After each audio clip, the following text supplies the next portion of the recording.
In today's video, I'm going to teach you how to add Firebase credentials in n8n. We'll keep this simple and focused. By the end, you'll have n8n open and Firebase added in your credentials so you can securely connect your workflows to your Firebase project. Start by opening n8n in your browser. Use the URL where your n8n instance is running and wait for the dashboard to load. Once you're in, make sure you're on the main workspace view so you can easily access settings. If you've just launched n8n, give it a moment to finish initializing before moving on. Next, we'll add Firebase in credentials. Look for the credentials section in the left sidebar or the top navigation, then open it. Click the button to create a new credential.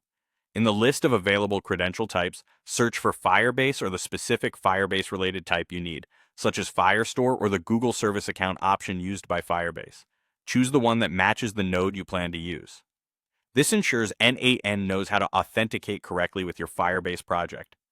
Give your credential a clear name so you can identify it later in your workflows. Now, provide the authentication details. Most Firebase workflows use a Google Cloud Service Account JSON from your Firebase project settings. You'll paste that JSON into the appropriate field, or if the credential type supports it, fill in the key elements like project ID, client email, and private key. Keep these values confidential and never share them publicly. If you're self-hosting, you can store sensitive values as environment variables and reference them in n8n to avoid pasting secrets directly into the UI. After entering the details, save the credential. If you see a test or check button, go ahead and run it to confirm the connection works.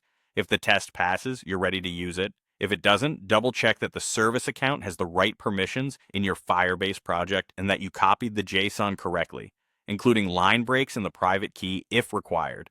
With the credential saved, you can select it inside any Firebase-related node in your workflows.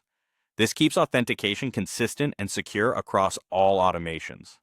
Remember, credentials in n8n are stored securely, but it's still a best practice to limit who can access them and rotate keys periodically. That's it. You opened n8n and added Firebase in credentials. From here, you're set to build workflows that read, write, agile, divide, or listen to changes in your Firebase data with confidence.